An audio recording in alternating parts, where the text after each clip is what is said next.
बिस्मिल्लाहिर्रहमानिर्रहीम। अस्सलाम वालेकुम सामीन मोहतरम। जब भी किसी कौम या फिर कबीले ने अपना तारीखी मुकाम पाया है तो दूसरे लोगों में उसके पीछे छुपे हक़ाइक़ और कामयाबी को जानने की जुस्तजू में मज़ीद इजाफ़ा हुआ है।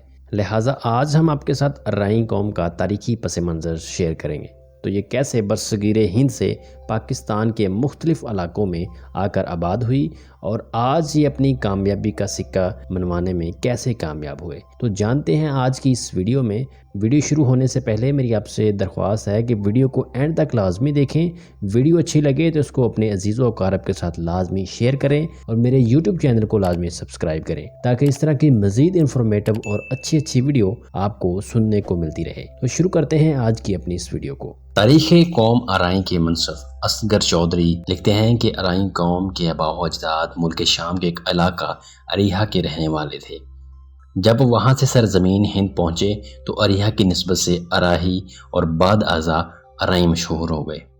अराई कौम के अफराद शेख साहब, मलिक साहब, मेहर साहब, मियाँ, चौधरी, सरदार, खान और भुट्टो भी कहलवाते हैं। हज़रत बुल्ले शाह के मुर्शिद हज़रत शाह अनायत कादरी रहमतुल्लाह अलैह भी अराई थे, मगर शाह के लक़ब से जाने जाते थे। हज़रत बुल्ले शाह ने इनके बारे में एक बहुत खूबसूरत बात की कि जे तू बंदा बनना साइयां दा, जे तू बंदा बनना साइयां दा ते पल्ला फड़ ले राइयां दा। बसगीर में कोई शाज़ो नाज़र ही अल अराई के अलावा कोई दूसरी कौम हो जो 100% मुसलमान हो। मुल्तान में जो 10,000 औलिया कराम की कब्रें हैं, इनमें से अक्सरियत अल अराई कौम की है। ये सब मोहम्मद बिन कासम रहमतुल्लाह के फौज के मुजाहिदीन थे, जिन्हें मलक सुलेमान बिन मरवान ने राजा दोहर को कत्ल करने के बाद मजीद पेशकदमी से रोक दिया था और हुक्म दिया कि जो ज़मीनें जहाद की वजह से मलकियत में आई हैं, इन्हें आबाद करवाया जाए। इसलिए अल अराई कौम का पेशा ज़मींदार है, ना कि खुद खेती बाड़ी करना। ज़मींदारा का मतलब ज़मीनों के मालिक के हैं।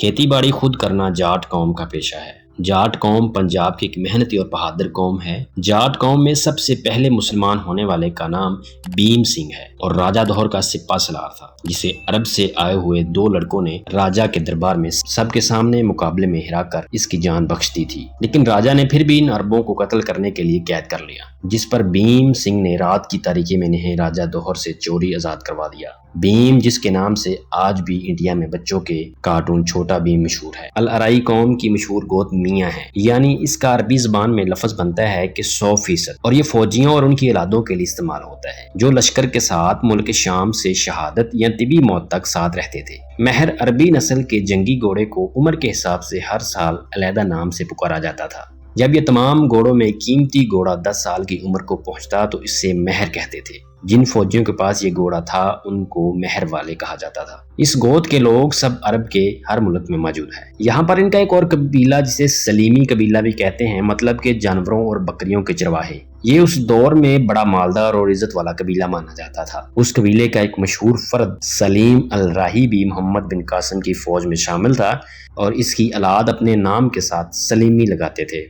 तारीख की किताबों में और पुराने लिखारी अराइयों को सलीम अल राही की औलाद में से समझते हैं और न जाने ये उनको क्यों ऐसा लिखते हैं। हालांकि साथ साथ पूरा वाकया भी लिख गए हैं कि मोहम्मद बिन कासिम की फौज को कैसे अवाम में नेज़ाबाजी के मुकाबले और अवाम में जहाद के ऐलानात से इकट्ठा किया गया था। नाज़रीन इकरामी, ऐलानात की बदौलत गवर्नर यमन कासिम बिन यूसुफ और गवर्नर इराक हिजाज बिन यूसुफ, जो कि मोहम्मद बिन कासिम के वालिद और चचा हैं, और मलिक सलमान बिन मरवान को नेज़ाबाजी में हरा देना, ये सब अवामल की वजह से एक लश्कर तैयार किया गया था। इसमें असहाबे रसूल की औलादों की कसीर तादाद शामिल थी, क्योंकि 1,24,000 सहाबा में सिर्फ 10,000 सहाबी हिजाज मुकद्दस में मदफून हैं। अब इन सब को लश्कर के किसी एक फर्द से जोड़ देना खाम ख्याली ही हो सकता है, तारीख तो बिल्कुल भी नहीं हो सकती। और शाम से ही ये लश्कर तैयार होकर सिंध पर हमला आवर हुआ, इसलिए इस लश्कर के सिपाही शामी कहलाते हैं और इनकी औलाद शाम की निस्बत से शामी कहलाती है। बाकी दुनिया में फतह हासिल करने के लिए फातहीन और जंगजू एक से ज्यादा जंगजू में शमूलियत हासिल करते रहे और इसलिए इनके अलकाबात मुख्तलिफ रहे। सिंध के लश्कर की हैसियत अलहदा है, क्योंकि ये लश्कर एक कैद मुसलमान बहन के लिए शहरों, गाँवों, बस्तियों में ऐलानात करवा कर इकट्ठा हुआ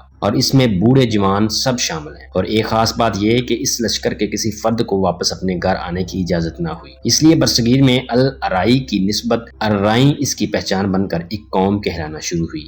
محمد بن قاسم کے لشکر میں تعداد کی مناسبت سے ارائیوں کی تعداد 12,000 تھی۔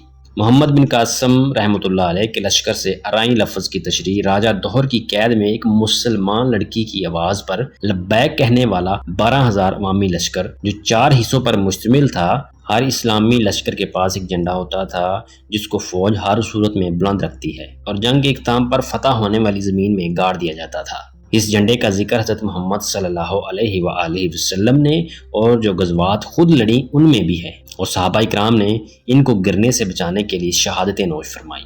اس فتح کے نشان والے جھنڈے کا اسلامی نام الرایا ہوتا ہے۔ فتح کے بعد اس شامی فوج کے سپاہی کو الرایا کی نسبت سے الرائی کہا جانے لگا۔ لفظ الرائی عربی میں جب بولا جاتا ہے تو سننے والوں میں ارائی ہوتا ہے، کیونکہ عربی میں الف کے بعد لام نہیں بولی جاتی۔ الارائی لفظ کو انگلش میں ارائین کہتے ہیں۔ انگلش تاریخ دانوں نے جو یہ لکھا ہے کہ ارائین نے یورپ سے آ کر یہاں برصغیر پر حملہ کیا اور آباد ہوئے، یہ بالکل ٹھیک لکھا ہے۔ ناظرین اکرامی، اس وقت جب یہ لشکر شام کے جس علاقے سے بھیجا گیا وہ آج بھی شامی علاقہ یورپ کی حدود میں واقع ہے۔ خلاصہ کلام یہ ہے کہ ارائیں قوم برصغیر و پاک و ہند میں عرب سے محمد بن قاسم کی قیادت میں ہی آئی تھی، جو بعد میں مستقل طور پر یہاں رہائش پذیر ہو گئی۔ ان میں زیادہ تر لوگ آج بھی کھیتی باڑی کے شعبے سے منسلک ہیں۔ ارائیں ذات کے آباء و اجداد اراہی فلسطینی عرب تھے جو 712 ہجری میں دریائے اردن کے کنارے آباد شہر اریحا سے ہجرت کر کے آئے تھے۔ محمد بن قاسم کے ساتھ برصغیر میں داخل ہونے والی فوج کی تعداد 12,000 تھی، جن میں سے 6,000 اراہی تھے۔ محمد بن قاسم تقریباً سندھ میں 4 سال رہے۔ اس دوران گورنر عراق حجاج بن یوسف اور خلیفہ ولید عبد المالک کا یکے بعد انتقال ہو گیا۔ خلیفہ سلیمان بن عبد المالک نے تخت نشینی کے بعد حجاج بن یوسف کے خاندان پر سخت مظالم ڈھائے۔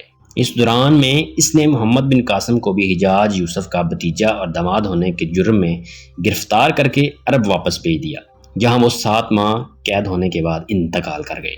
خلیفہ کی ان کارروائیوں کی وجہ سے اراہی فوجیوں نے اپنے آبائی وطن واپس نہ جانے اور برصغیر میں ہی اپنا قیام کا فیصلہ کیا۔